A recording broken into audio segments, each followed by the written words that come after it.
Olá, se você é brasileiro, trabalha, tem alguém na família que já trabalhou durante muito tempo, se engasga como eu para falar de aposentadoria, pensão, está preocupadíssimo com a reforma da Previdência em andamento no Congresso Nacional e no Poder Executivo Federal, você deve ser não mais que convidado, mas convocado para ouvir esse nosso bate-papo aqui em multiplataforma, pela Rádio Câmara no 93,9 FM e também pelos canais 10 da NET e 60.3 do HF Digital na Rede Legislativa Pública pela TV Câmara aqui em Bauru. Carlos Eduardo Gabas, ex-ministro da Previdência, cuidou disso muito de perto, tanto no governo Dilma quanto em um período do governo Luiz Inácio Lula da Silva, e está conosco aqui para falar sobre esse tema. Muito obrigado.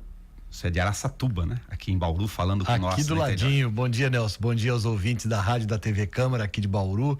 É um prazer estar com vocês aqui.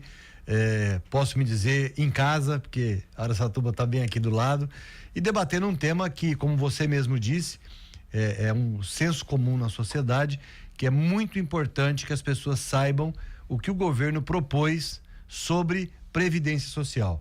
O governo tem feito uma campanha com muito dinheiro, muito bem elaborada na TV, na rádio, em outdoors, dizendo, para ser bastante educado, dizendo inverdades sobre a Previdência Social. E a gente precisa esclarecer, as pessoas precisam saber, de fato, o que o governo está querendo com a Previdência Social e quem é que vai pagar essa conta. Vamos por alguns raciocínios daqueles que estão no interior para aproveitar você aqui, Carlos. Um deles, é preciso fazer uma reforma no sistema ao longo do tempo para que ela se sustente, segundo os especialistas. Mesmo fora do governo dizem isso. A questão é, há déficit na Previdência ou não? Ô Nelson, eu inicialmente pelo dinheiro. Eu quase que só fiz isso na vida. Faz 31 anos que eu trabalho na Previdência Social.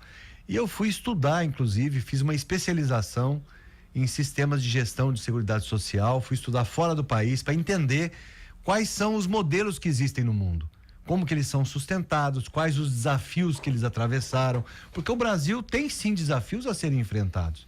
E nós vínhamos, desde a época ainda que eu estive ministro do presidente Lula, e disse a ele: presidente, nós precisamos fazer um debate com a sociedade sobre a nossa Previdência Social, inclusive sobre o modelo de financiamento.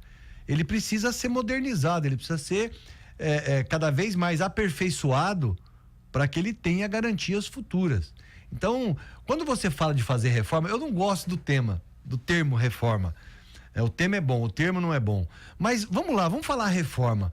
Quando você fala de reformar sua casa, você vai reformar sua casa para deixar ela menos segura, mais feia? Claro que não. A reforma implica você melhorar. Eu reformo a minha casa para deixar ela mais segura, mais confortável, mais bonita. Então, partindo dessa lógica, se a gente for discutir uma reforma da Previdência, claro que é para deixar ela melhor, mais consolidada, mais robusta, mais sustentável, com garantias de que ela vai continuar protegendo a nossa sociedade. Agora, a nossa crítica, Nelson, a isto que o governo mandou, é que isso não é uma reforma, é um desmonte da Previdência Social, é uma destruição de um sistema de proteção social que foi construído ao longo de décadas de muita luta, de muita organização na sociedade, de reivindicações. Há mais de 100 anos isso vem sendo construído no país. E aí, na Constituição de 88, o Constituinte levou 2 anos num debate intenso para consolidar esse modelo, que é um modelo de seguridade social. Ele engloba previdência, assistência e saúde, numa mesma base de financiamento, sendo que a previdência tem a base exclusiva da folha de salários. Então, nós não podemos admitir que um governo venha num canetaço, na calada da noite, manda um projeto que desmonta essa previdência sem discutir com ninguém. A previdência é uma política tão importante na sociedade, ela alcança tanto, ela está tão enraizada na vida das pessoas. Você mesmo na sua chamada disse isso. Quem é que não tem alguém que é aposentado, ou que está para se aposentar, ou que é um contribuinte da Previdência Social? Ela alcança a vida de toda a sociedade brasileira. Então não é possível que qualquer criatura, como esse indivíduo que escreveu essa proposta, se ache na competência, no direito de escrever uma proposta e mandar para o Congresso Nacional como uma proposta boa para a Previdência Social. Isso é mentira. O que eles mandaram é uma proposta de destruição da Previdência.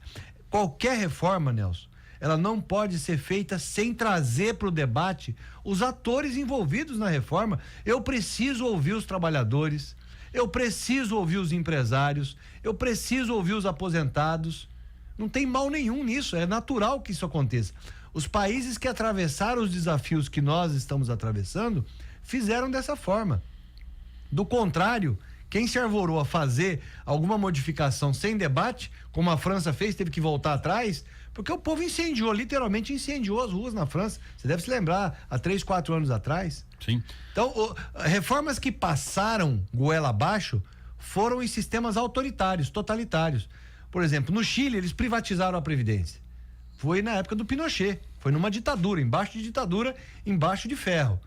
Então nós não aceitamos esse tipo de imposição, nós queremos o debate, nós queremos discutir sim o nosso modelo, mas para torná-lo mais abrangente, mais seguro, com mais proteção social, não com menos. Porém, temos desafios que temos que ter a maturidade também de discutir. Temos uma base de população percentualmente economicamente ativa comparado com outros países, mesmo desenvolvidos, aí a escala fica ainda mais distante, muito pequena, um grupo menor de trabalhadores que contribui e uma expectativa de vida crescente do ponto de vista da idade. Como eu trabalho esses dois eixos? Exatamente, Nelson, você tocou num ponto que é exatamente isso que nós vimos debatendo quando a presidenta editou o Fórum Nacional do Trabalho e Previdência Social. O presidente Lula já tinha feito isso em 2007. Editou um Fórum Nacional de Previdência para a gente debater com a sociedade. A presidenta Dilma ampliou o escopo e trouxe também o tema trabalho. Por que nós incluímos o tema trabalho? Porque o mundo do trabalho está diretamente ligado ao mundo da Previdência. Através do seu vínculo do trabalho é que você faz a contribuição previdenciária. E o que tem mudado muito rapidamente no nosso país e no mundo inteiro são essas relações de emprego, de salário, de vínculos. Cada vez mais nós temos empresas com alto emprego de tecnologia que tem menor necessidade de mão de obra, mas fatura muito. Então, empresas que empregam pouca gente têm um faturamento e um lucro muito alto. Então, como a nossa base de financiamento é essencialmente folha de salários, essas empresas que empregam pouco e que faturam muito, elas ficam fora do financiamento da proteção social, que é em regime de solidariedade. Então nós precisamos debater esse tema, por isso trouxemos o mundo do trabalho para discussão com a Previdência. Agora, esse desafio, você tem toda a razão, que nós enfrentamos, vários países do mundo já enfrentaram, basicamente no Brasil, nas últimas décadas, nós tínhamos lá, no final da década de 90, a expectativa era que nós chegássemos a 2020 com 2 filhos por mulher. Aí a taxa de reposição da sociedade, né? Então, nós tínhamos uma média que era bem alta na década de 50, 60, 8, 10 filhos por mulher, foi caindo. A expectativa é que chegássemos em 2020 com 2 filhos por mulher. Nós chegamos em 2012 com 1,7. Isso é natural, isso não é um processo ruim. Isso é um processo de evolução da sociedade. As mulheres, elas vieram para o mercado de trabalho, elas assumiram responsabilidades no mercado de trabalho e precisa aqui lembrar que isso não se deu sem um esforço enorme, sem um sacrifício enorme, porque as mulheres assumiram postos no mercado de trabalho, mas não deixaram a responsabilidade da casa. Elas continuam responsáveis pela administração das casas, das nossas casas, mas também responsáveis por trabalhar fora. Então isso trouxe um peso maior para as mulheres. E mais, Nelson, ampliando o parêntese aqui, as mulheres no mercado de trabalho sofrem uma discriminação enorme. Em pesquisas, aí não é invenção da minha cabeça, são dados de pesquisas, mostram que para o mesmo emprego, para a mesma função, as mulheres ganham 30% a menos do que os homens. Então, obviamente, toda essa discussão estava na pauta quando a presidenta Dilma editou o Fórum Nacional de Trabalho e Previdência. Associada à redução da quantidade de filhos por mulher, que, como nós dissemos, é uma expressão da evolução da sociedade, nós temos o envelhecimento da nossa população. Você se lembra, eu me lembro na escola, lá na década de 70, 2 80. contas para Previdência na tabulação de dados dificílimas. Amplia o desafio. Você tinha uma pirâmide etária no Brasil que era com uma base bem larga, ou seja, nós éramos um país muito jovem. Já não somos mais. Com a diminuição da quantidade de filhos por mulher, essa base da pirâmide está indo para o meio. E daqui a pouco ela chega no topo. Perfeito. E como nós conseguimos um avanço também na medicina, nas condições de vida das pessoas, nesses últimos anos nós melhoramos muito a qualidade de vida das pessoas. As políticas sociais fizeram com que as pessoas tivessem uma melhor alimentação, saneamento básico, saúde, e aí isso tudo fez com que aumentasse a expectativa de sobrevida das pessoas. Então a população está envelhecendo, está vivendo mais, e isso impõe desafios para a Previdência. E aí, como é que os outros países enfrentaram? Você disse bem, os outros países têm uma relação população economicamente ativa, contribuinte, diferente da nossa. Agora, a comparação, Nelson... Nosso IDH é igual ao do Iraque, não dá para fazer a comparação que o governo quis com países europeus. Você matou a charada, eu queria dizer agora, nós não podemos fazer comparações com países do primeiro mundo, por exemplo. Eles gostam de comparar com a OCDE. Eles dizem o seguinte: olha, mas os países da Organização para a Cooperação do Desenvolvimento Econômico são países essencialmente europeus. Então, vamos comparar o Brasil com a Alemanha. Não dá para comparar. O PIB da Alemanha é imensamente maior que o nosso. Mesmo com a Itália, mesmo que tem... Formalização de trabalho muito diferente da nossa. Não, e outra coisa, Nelson, os serviços que são prestados lá. Aí eu respondo para eles o seguinte: bom, vocês querem comparar? Dá aqui para o Brasil o PIB da OCDE, o serviço público da OCDE, a saúde, a educação, o transporte, a segurança, porque tudo isso impacta na vida das pessoas.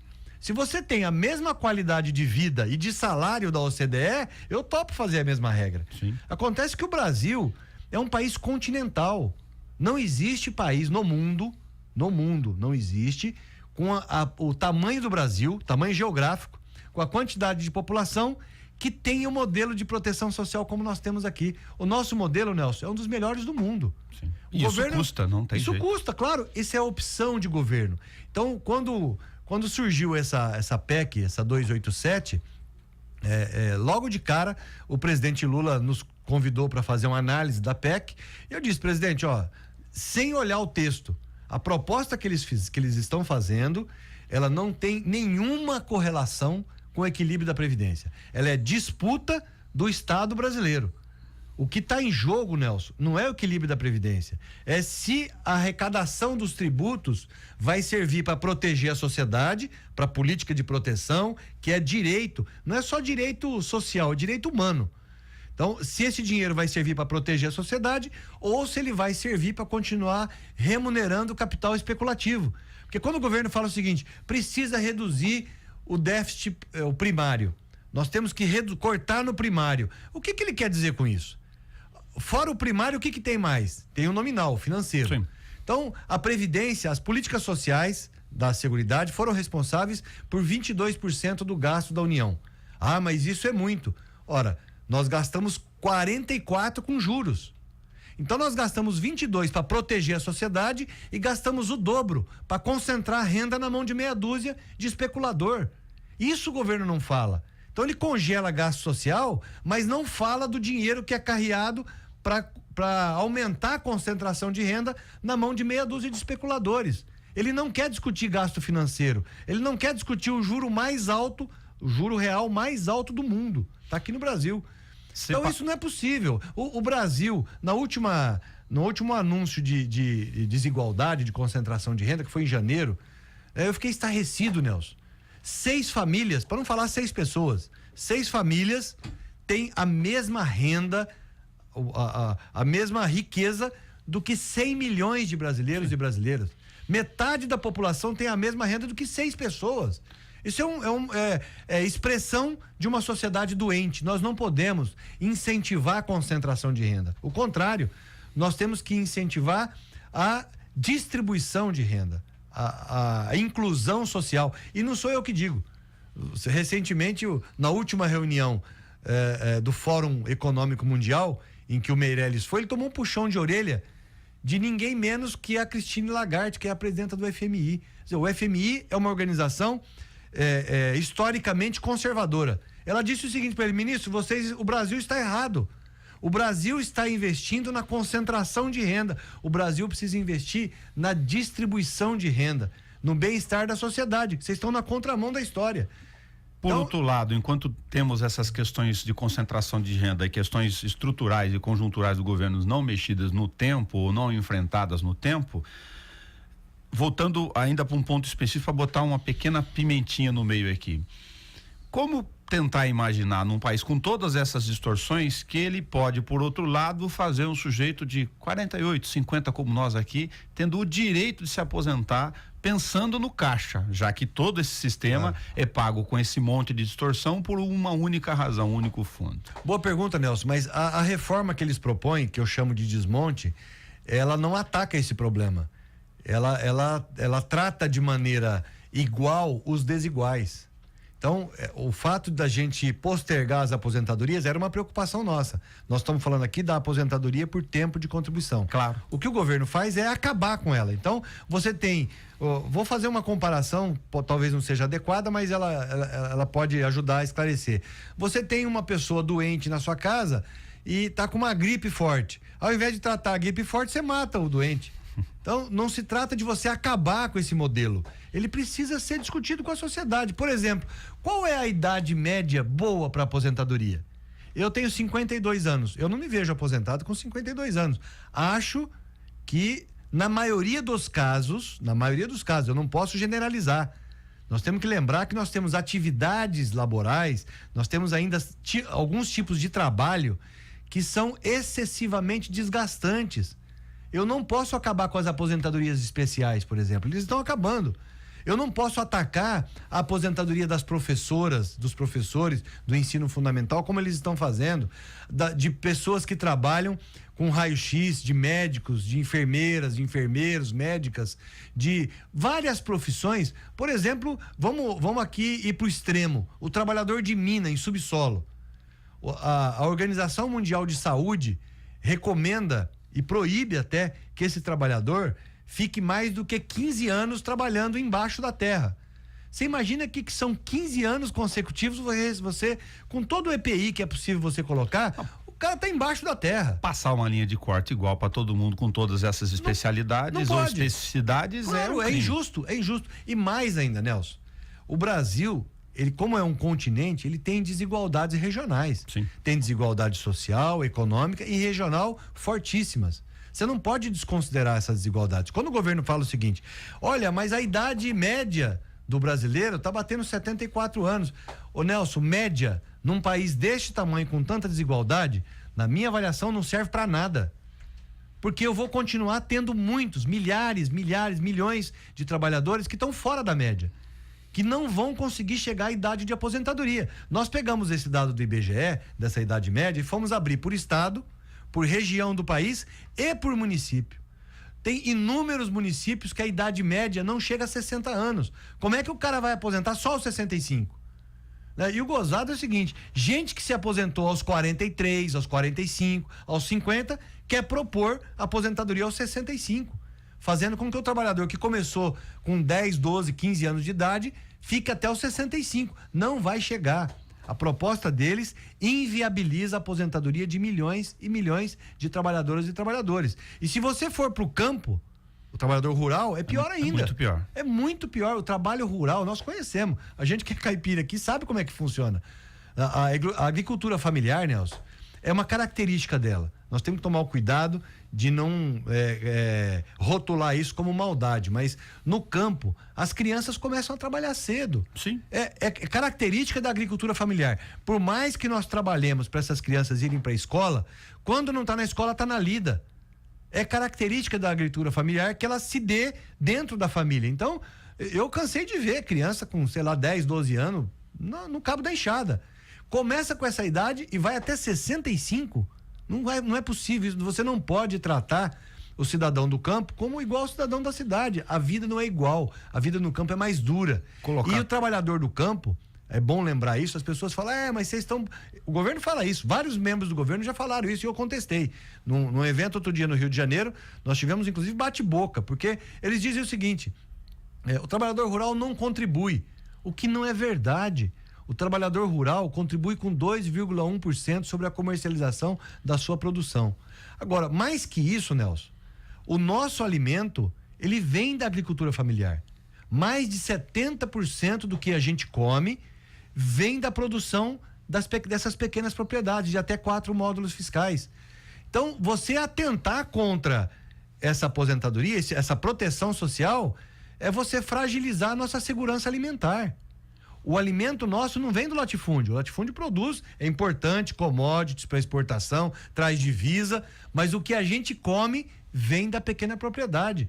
Ora, nós vamos então destruir a nossa capacidade de produção de alimentos, ao você desproteger o trabalhador rural, ao você dizer para ele, acabou, você vai ser tratado igual o trabalhador da cidade, não tem mais aposentadoria especial para o segurado especial. Isso é uma afronta, é uma crueldade com quem produz o nosso alimento. Carlos, como é que você coloca, tem, enfim, uma infinidade de temas aqui, mas dois deles para você poder comentar conosco, essa regra que está sendo discutida com modificações ou não no Congresso, mas guardado o parâmetro de 65 anos, para esses brasileiros, milhões deles que estão na fase de transição, o rural, você já citou aqui, só da geração nossa para os nossos filhos, dos nossos pais para nós, um contingente muito grande de brasileiros que não alcançaria, quase praticamente possível, a gente estava brincando no bom sentido fora do ar aqui, que 48 para 52 estamos no mesmo balaio, que vamos ter que trabalhar até os 80 para fazer as duas continhas. A regra atual, ela é mista,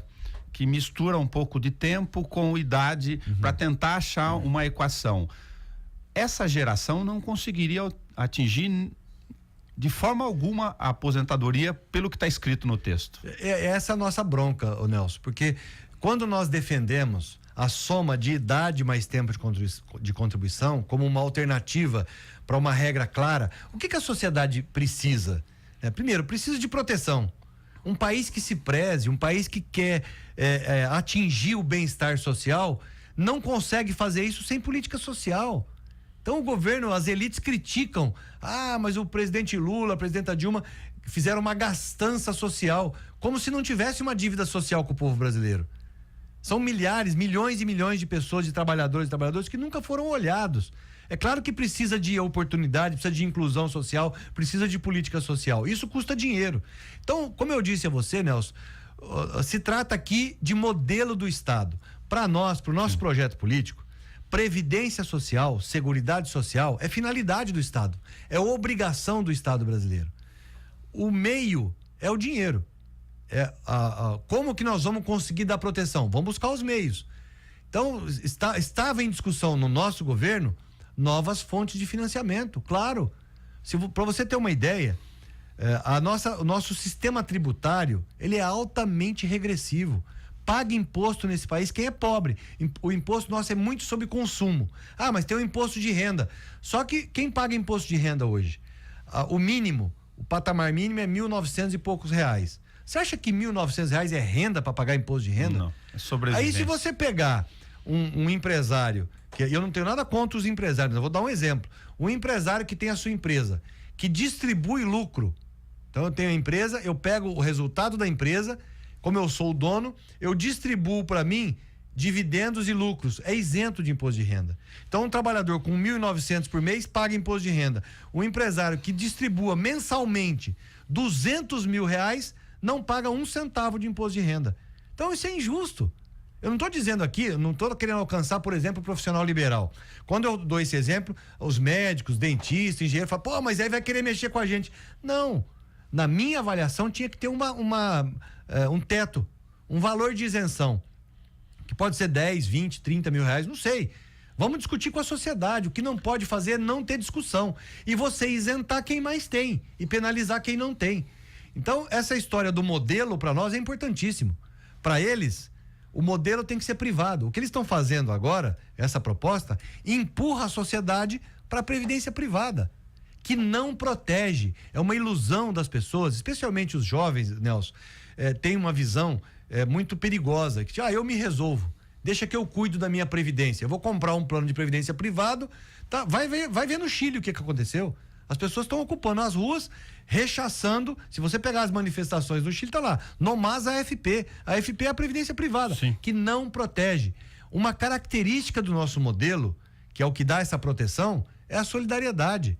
O modelo não é individual. Eu não sou solidário. Eu não uso o que eu paguei. eu uso o conjunto dos recursos que são arrecadados da sociedade num pacto entre gerações. Quem está trabalhando hoje contribui para pagar a aposentadoria de quem está aposentado.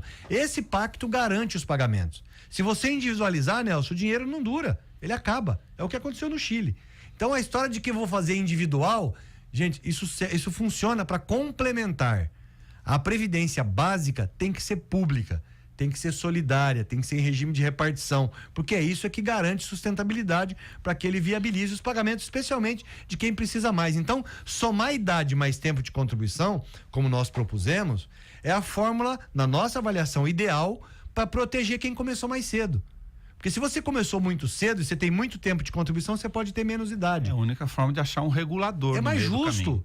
Quem contribuiu mais tempo pode se retirar antes dos 65 anos. Porque hoje, a aposentadoria por idade é aos 65 anos para o homem e 60 para a mulher. Isso como regra geral.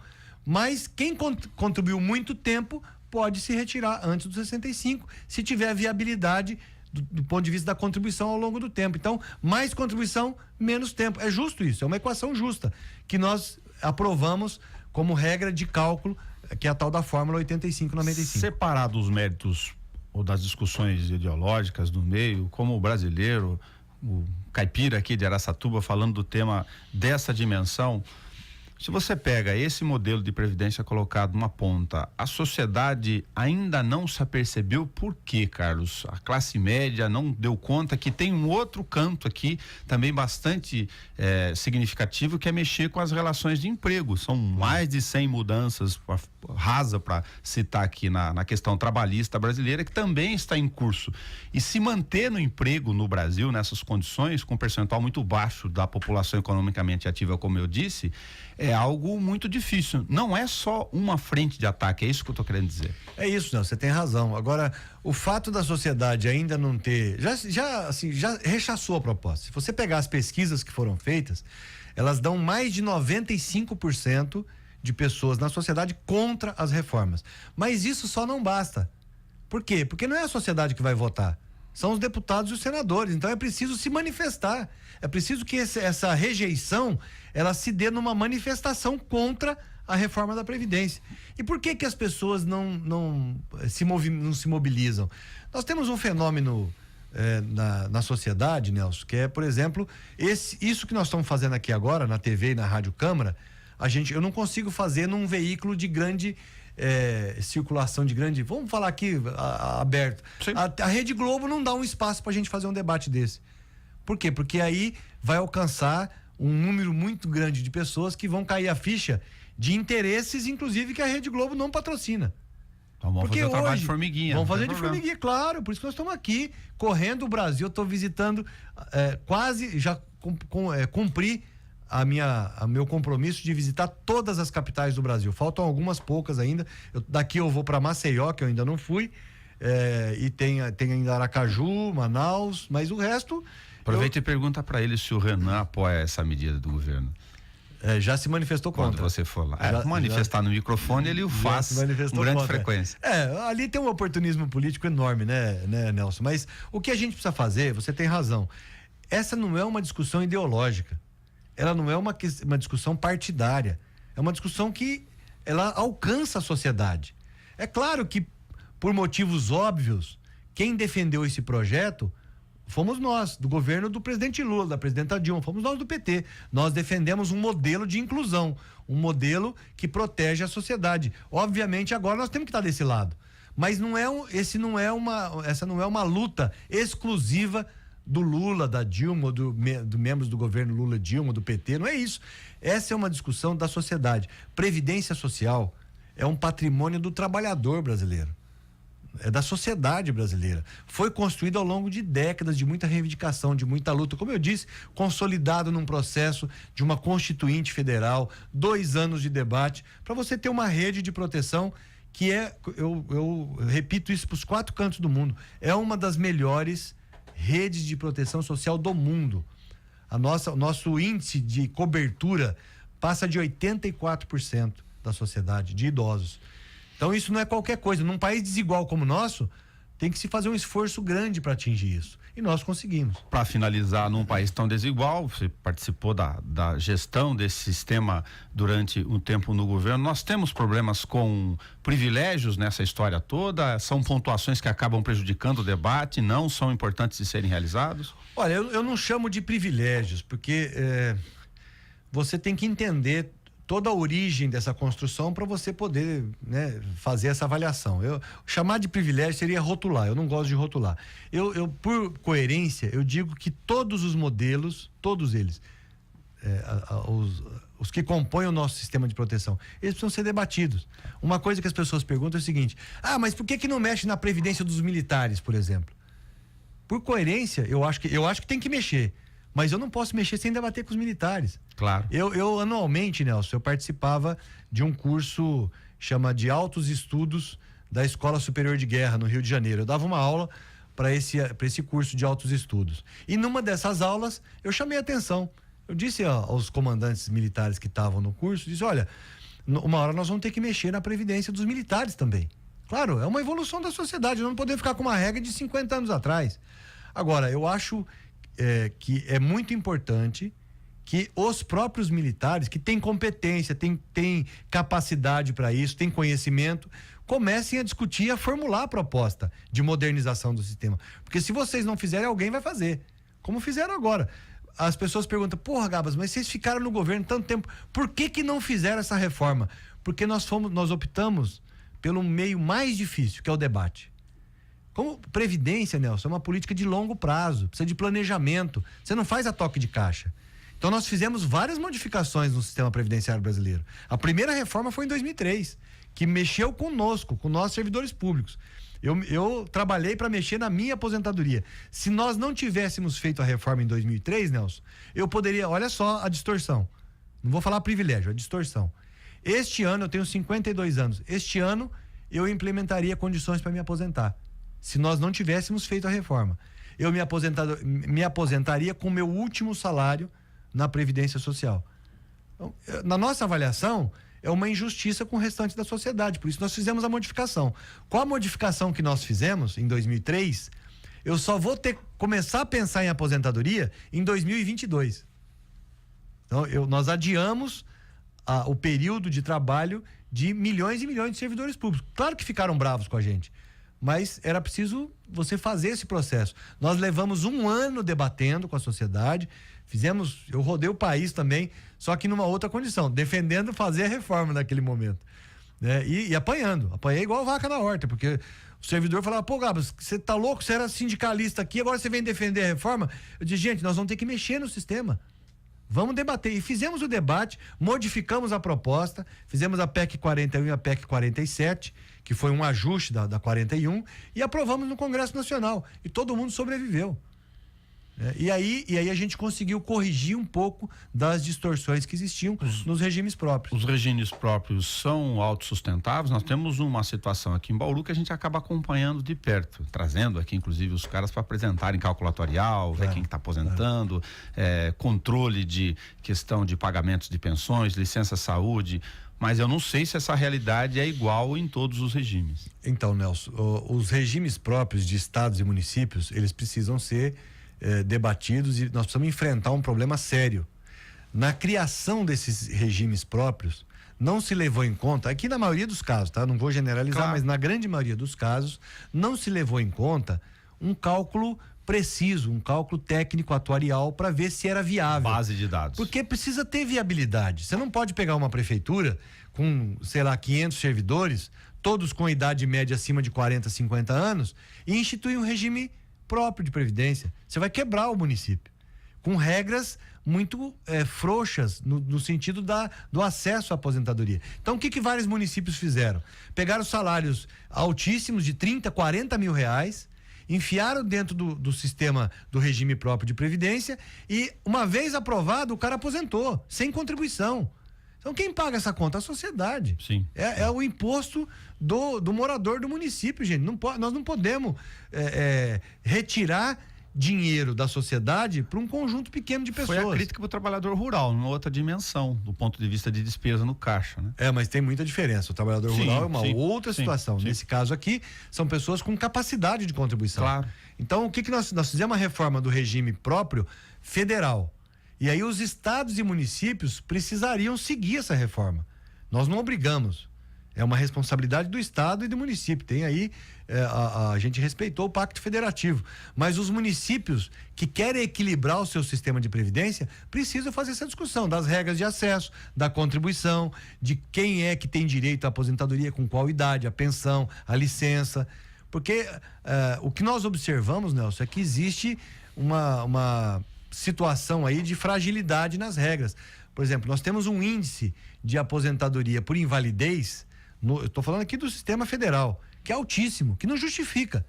Então o trabalhador consegue um laudo de alguma coisa lá, com 40 anos, ele aposenta por invalidez e leva o salário aumenta integral. A despesa com licença saúde, essas coisas também é gigantesco. Então precisa a gente cuidar dessas regras, precisa cuidar desses regimes, e a situação financeira da grande maioria deles é caótica, né? Vários estados, como nós vimos agora, Rio de Janeiro, Rio Grande do Sul, estão extremamente quebrados no que diz respeito ao financiamento da previdência dos seus servidores. Então esse debate tem que ser feito com bastante tranquilidade, com bastante seriedade e trazendo para a mesa os atores. Você não pode fazer sem debater com os atores, porque obviamente todo mundo tem interesse em ter um sistema que seja sólido, que seja capaz de pagar os seus compromissos. E por fim, se esse texto que está em discussão, se ele atende os interesses do Bradesco, Itaú e Companhia Limitada. Olha, é o principal interesse atendido, Nelson, porque, olha só, nas reformas que foram propostas na década de 80, na década de 90, ainda sob aquela ótica do consenso de Washington, já tentaram meio que privatizar, carrear os recursos para a iniciativa privada. Mas ela naquela época, olha só, hein? Naquela época era mais envergonhado. O que eles fazem hoje, a proposta deles, para você ter uma ideia, ela não só incentiva a previdência privada, como ela transfere para a iniciativa privada os fundos de previdência públicos. Então, existe um dispositivo nessa PEC que autoriza, por exemplo, aqui Bauru tem regime próprio. O regime próprio de Bauru é através de uma instituição. Ela tem um instituto de previdência que é sem fins lucrativos. O que o governo faz agora com essa PEC? Propõe que este fundo não precisa mais ser público. Ele pode ser privado, ou seja, traduzindo, qualquer banco pode chegar aqui e se apoderar desses recursos para administrar e para cobrar taxa de carregamento, taxa de administração, pegar uma parte desse dinheiro para o lucro do banco. É uma boa bolada. Isso é um absurdo. Não, nós temos quase 300 bilhões de reais, 300 bilhões em regime próprio de previdência acumulado em municípios. Isso vai ser automaticamente transferido para os bancos. Então é um escândalo, Nelson. Essa proposta, ela não só é um desmonte de um sistema de proteção que é eficaz, que custa dinheiro, claro que custa, tem que custar mesmo, né? Ele é eficaz, ele protege o cidadão e ele também gera poupança interna, poupança para o país. O que eles fazem é acabar com a proteção e transferir esse dinheiro para a iniciativa privada. Isso é um escândalo. Para finalizar, entre outras tantas questões possíveis, como eu comecei lá pela conta, porque é ela que vai permeando se principalmente tem déficit ou não as questões principalmente do dia a dia, segregar despesa obrigatória em lei tem sentido para você, Carlos, nisso? Olha, separando a questão da seguridade, claro, tem DRU no meio, tem uma série de outras coisas tirando dinheiro do sistema. Em 88, quando se pensou esse sistema, é claro que se fez conta. O Constituinte sabia que isso ia custar dinheiro. E o Constituinte sabia também, por experiência, né, porque o Brasil não é um país tão jovem assim, já tem uma história democrática, já tem uma história de gestões anteriores. O Brasil já sabia, os constituintes já sabiam que um dinheiro em algum fundo visível vai fazer com que o gestor cresça o olho para cima dele. Então, o que o constituinte fez? Criou uma receita exclusiva para a Seguridade Social. As contribuições, começa no artigo 194 da Constituição. Ele começa a descrever o modelo e quais são as fontes de financiamento. E elas só podem ser utilizadas para a Seguridade Social. É o tal do dinheiro carimbado. Sim. O dinheiro que está lá está carimbado para a Seguridade Social. O que imediatamente o governo Fernando Henrique fez? Bom, viu lá aquela bolada, com muito mais receita que despesa, logo criou, na época se chamava Fundo de Estabilidade Fiscal, Fundo Social de Emergência, depois virou desvinculação das receitas da União. E o próprio nome é didático, desvinculação, ele é vinculado para a Seguridade. O governo propôs parte do caixa para você quiser. Era 20%, Nelson. Aí o pessoal fala assim, pô, mas vocês não acabaram com isso? É difícil acabar. Um orçamento público que é fundamentado em 20% de desvinculação de receita da Seguridade, é difícil você suprir isso. Nós tínhamos o objetivo de acabar, mas aí eles extinguiram a CPMF. Tiraram 40 bilhões do orçamento da Seguridade. Aí dificultou nossa vida. Nós conseguimos, Nelson, alguns avanços. Essa desvinculação, ela incidia sobre várias verbas, incide ainda. Nós retiramos a incidência de inúmeras verbas, inclusive, especificamente da educação. Então nós conseguimos tirar a incidência da DRU. O que esse governo fez agora foi aumentar de 20% para 30%. Então ele pega o dinheiro que é da Seguridade, 30% ele tira. Ora, se a Seguridade é quebrada, como é que você tira 30% do orçamento dela? 20 para 30 é aumentar 50%. É isso. Não, e mais. Não só tira dinheiro da Seguridade, como ele coloca despesas para a Seguridade que não são da Seguridade. Por exemplo, folha de salários do servidor público. Se você pegar o orçamento da União, isso está na internet, viu? É dados abertos, é acesso, entra na Secretaria de Orçamento Federal, na SOF. Sim. Se você entrar na página da SOF, você vai ver o orçamento da Seguridade. No ano passado, se gastou 97 bilhões de reais com pagamento de aposentadorias de servidor público. Ué, por que a Seguridade paga aposentadoria de servidor? De militares, de ativos, mais 37 bilhões de ativos, mais benefícios assistenciais para servidores, mais 7 bilhões de benefícios. Ora, quem está quebrado não pode tirar dinheiro e não pode botar despesa que não é dela. Então, se você fosse olhar, Nelson, se seguíssemos a Constituição, hoje não faltaria dinheiro para a Seguridade Social. Mas nem esse é o debate. Sim. Para nós, o debate não é se tem déficit, se tem superávit. É o seguinte, a política, o sistema é capaz de proteger o cidadão, ele tem a capacidade, ele está cumprindo o seu papel social de proteger o cidadão. Com qual regra? Essa regra é justa? Quanto ela custa? Aí nós vamos discutir como é que arrecada esse dinheiro.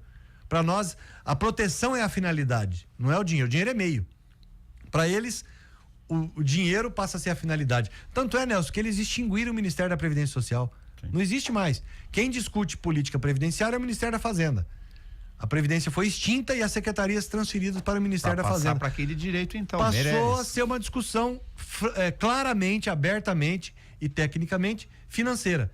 Financiarizaram a discussão do social, né? E aí vai dar confusão, não vai dar certo. Carlos Eduardo Gabas, muito obrigado. A gente ficaria a tarde inteira conversando sobre previdência. Tem assunto para isso. E que as pessoas, se me permite uma consideração aqui, despolitizem no sentido de despartidarizem, então, esse tema, porque esse tema, como diz no início do nosso bate-papo aqui pela Rádio e TV Câmara, ela interessa, está diretamente ligada a qualquer tipo e gênero de brasileiro. É isso aí, todos serão alcançados no mau sentido pela reforma, se ela passar. Nós temos muita convicção, nós temos uma certeza muito grande de que se a sociedade se mobilizar e cobrar o seu deputado e o seu senador, essa reforma não tem chance de passar. Mas nós precisamos nos mobilizar, porque eles não desistiram da reforma. Esse é o ponto. O Espaço Aberto conversou hoje em multiplataforma com Carlos Eduardo Gabas, ex-ministro da Previdência, que conversou conosco sobre o nosso país. Até o nosso próximo encontro.